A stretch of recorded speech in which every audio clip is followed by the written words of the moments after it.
చెప్తుండగా మీరు మేము పొందమని ఇస్తున్నారు, ప్రార్థిస్తున్నాం తండ్రి. ఆమేన్. నా సాక్ష్యం ఏంటంటే మరి హాలిడేస్ నడిపించడం గొప్ప విషయం. అందరు హాలిడేస్ స్టార్ట్ అయ్యి 2 రోజులు అయింది. నేను అప్పుడు నాతో దేవుడు మాట్లాడాడు, 40 రోజులు ఫాస్టింగ్ చేయాలి. దేవా మరి నేను బయట పని అసలు బలహీనత నాది, నేను చేయలేను. కానీ నిర్ణయించుకున్నా. నేను ఎప్పుడు నిర్ణయించుకుంటానో అప్పుడు దేవుడు నాకు తోడు ఉంటాడు. కానీ నేను గమనించాను ఏంటంటే అయ్యో నా బలహీనత కదా అనుకుంటా, కానీ నా బలహీనతలో దేవుడు నన్ను ఆదరిస్తాడు. ఆ హాలిడేస్ ఫాస్టింగ్లో మరి ఈస్టర్ వరకు వచ్చేది, అందరికేమో గుడ్ ఫ్రైడే వరకు క్లోజ్ అయితే అది ఈస్టర్ వరకు నేను పెట్టినా. కానీ దేవుడు నన్ను అంచెలంచెలుగా తీసుకెళ్ళి ఎన్నో ఇబ్బందులు చేసింది, కానీ ఆ ఇబ్బందులు రాకుండా దేవుడు కాపాడి నిలబెట్టింది. ఆ ఇబ్బందులు ఏంటంటే ఒకటి బండి చాలా ఇబ్బంది చేసి ఉపవాస దినాలు గడుపుతూ కూడా బండి గురించి బాధపడ్డా. దేవుడు సాయం చేసి తర్వాత సేవలో అందరు నన్ను ఒక రకంగా చూసినారు, కానీ దేవుడు ఏం చేసిండు, సేవకుడుగా నన్ను అభిషేకించి సేవకులతోటి నాతో పేరు పెట్టి నువ్వు సేవకుడు అని చెప్పి వారు దైవంలో ఉన్నవారు, దైవచిత్తంగా నడిచిన వారి నోట దేవుడు పలికించాడు. తర్వాత నాకు కొన్ని సేవలు ఇచ్చింది, కొన్ని సేవలు ఫలించినాయి, ప్రార్థన గారికి ఫలించినాయి, విడుదలైనవి. వారు నాతో అన్నారు, అన్నా నువ్వు వచ్చి మాట్లాడితే దేవదూత మాట్లాడినట్టుంది అని. హల్లెలూయా. అంటే అలాంటి సాక్ష్యాన్ని ఇచ్చింది. ఈ 40 డేస్లో కొందరు కుటుంబాల దగ్గరికి నేను వెళ్తే వాళ్ళు ప్రార్థన చేస్తే వాళ్ళు నా ప్రార్థనకు సమ్మతించి విడుదల పొందినట్టుగా కనబడ్డది. వాళ్ళు అన్నారు, నువ్వు ఇక్కడ 40 డేస్ చేసుకుంటా సేవ చేసినావు, నీ మీద ప్రణాళిక ఉంది అని. వారు దర్శనం చూసి నాతో చెప్పారు. ఏమనంటే వాళ్ళకు దర్శనం కలిగిన అక్కడ దూరంలో ఉంటారు ఆదోని మరి అక్కడ సన్నద్ధ ఉన్న సిస్టర్కి, బ్రదర్ మీ దగ్గరికి వేల జనాలు వస్తున్నారు, అందరికీ నువ్వు ప్రార్థన చేస్తున్నావు అని దర్శనము ఆమెకు నెరవేర్చింది. హల్లెలూయా.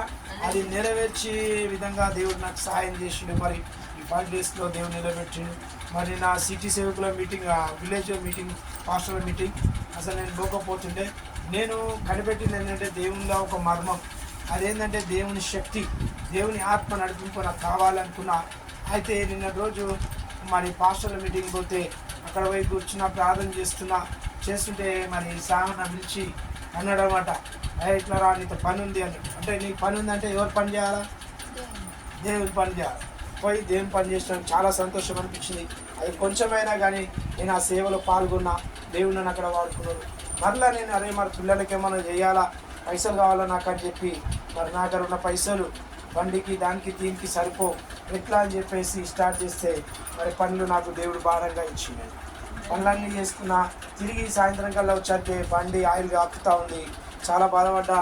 ఏడు అడిగినా ఎవరు చేస్తలేరు. ఒక్కొక్కరు ఏమన్నారంటే రామకోటి ఇవ్వాలన్నారు. ఇంటికి ఇంటికి 5 నిమిషాలు వచ్చేటోని మళ్ళీ రామకోటికి పోయి మళ్ళీ బండి పెడితే ఆ బండి చేసే వాళ్ళంతా ఈ పని కూడా చేసిండు, మేము చెయ్యం, అది ఎట్లా ఇచ్చినావో, ఆ పైసలు ఎన్ని పైసలు ఇచ్చినావో ఇప్పుడు నేను చేయాలంటే అది ఎంత ఖర్చు, మా అంటే 100 రూపాయలు ఖర్చు. అది ఎంత ఖర్చు, వాళ్ళు చేసిన ఖర్చు 10,000 ఖర్చు పెట్టినావు, ఈ 100 రూపాయలు ఎందుకు చేసుకోరే అని వాళ్ళు నన్ను చులకనగా చూసి నా బండి ఎవరు ముట్టుకుంటుంది, ఎవరు చేస్తలేదు. అదేమో ఆయిల్ కారుతుంది, కారు నా పాయింట్ మరి ఇంజన్లకి నైన్ పోతే మళ్ళీ మోటార్ స్థితికి రావాలి. అలాంటి సిచ్యువేషన్ ప్రార్థన చేసిన సైతానా ఇది ఏదైతే అడ్డుపడుతుందో దాన్ని బంధిస్తున్నా. పోయి అక్కడ రామకోటిలో మరి ఒక సేఫ్టీ కిట్ ఉంటుంది. ఆ సేఫ్టీ కిట్ అంటే ఆ షోరూమ్ ఉన్నాడు లేదు అన్నాడు. తర్వాత ఎట్లా దేవా మళ్ళీ ఇవ్వాలంటే నాంపల్లి ఇవ్వాలి. ఎక్కడికేని రామకోటి నుండి మళ్ళీ నాంపల్లి ఇవ్వాలి. నేను అబ్బా అదే వెళ్ళి దేవా ఇది చాలా అలసిపోయిన, అప్పటికి తినలే, పొద్దుంచి తిండి లేదు నాకు, ఓ సమోసా 2 చిన్న సమోసా తిన్నా అని చెప్పి బాధపడుతుంటే ఆతలో ఒక ఆయనకు పెట్టిండు. వాళ్ళు తొక్కితే పో అంటే అలా పోయి ఆయనకు పెట్టిన, దాని పేరేమన్నా నాకు తెలియదు, కానీ ఫోటో తీసి ఆయనకు పెట్టి దీనికున్న కవర్ నాకు కావాలి అని. అంటే ఏ కవరు అని చెప్పేసి సేఫ్టీ కవర్ అని వాళ్ళని తెచ్చింది. దాని మీద రేటు మార్జిన్ ఎంత అంటే 35 రూపీస్, కానీ వాళ్ళు నాకు 25 రూపీస్కి ఇచ్చింది. హోల్సేల్గా 25 రూపీస్ తీసుకున్నాక తర్వాత ఆయిల్ గురించి చెప్తున్నా. ఒకడు ఆయిల్ ఏమో 250 అంటాడు, అది 200 పెట్టి కొన్నా. నేను ఎట్లా చేయాలి దేవా అనుకుంటే ఒక దగ్గర వారికి అది 210 రూపాయలకు ఆయిల్ దొరికింది. మరి ఇప్పుడు మార్జిన్ రేటు పెరిగింది, కానీ నాకు అందజేసింది. తర్వాత పోయి మెకానిక్ అడిగిన, అయ్యా మరి ఇది ఆయిల్ వేయాలా, ఈ కిట్ యూజ్ పెట్టాలంటే ఎంత అవుతుంది అంటే లేదు 250 అన్నాడు. అరే 250 అంటున్నావు ఈ చిన్న పనికి, నువ్వు విప్పి దాన్ని కూర్చోబెట్టడానికి అంటే అట్టనే ఉంటుంది, ఇది 250 అన్నాడు. ఏం చేసినా అంటే ఇట్లా మరి నేనన్నా 200 తీసుకోవాలి. సరే అన్నాడు. అప్పటికి ఆ మనుషులను చూసి నాకు అక్కడ చేయాలని అనిపించాలి. నేను చేసిన బండి స్టార్ట్ చేసుకొని సీదా ఇంటికి వచ్చిన. ఇంటికి వస్తున్న తొవ్వలు వచ్చరికి ఒక మెకానిక్ని అడిగిన, ఈడ క్లాక్ టవర్ కాడ, మన ఇంటికాడ సిఓజీ టవర్ కాడ. ఆ మెకానిక్ని అడిగిన, అయ్యా ఇట్లా సంగతి ఇట్లా ఉంది అని అంటే ఆయన ఏమన్నాడు తెలుసా?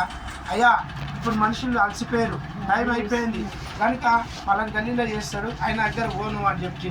మరి ఆయన ఏమంటాడు అని చెప్పి ఆడిపోతే ఆయన దృష్టిలో ఏమైంది అంటే ఇట్లా సంగతి అదే పెద్ద ప్రాసెస్ ఏమి లేదా అని చెప్పి ఏం చేసాడు, సరే పెట్టు చేస్తా అని చెప్పి వెయిటింగ్లో పెట్టి తర్వాత వాళ్ళంతా ఆ ఇంజన్ తిప్పి దాని ప్రాబ్లం ఏంది, ఏమైంది, ఏం కథ అంతా నాకు ఎక్స్ప్లెయిన్ చేసింది.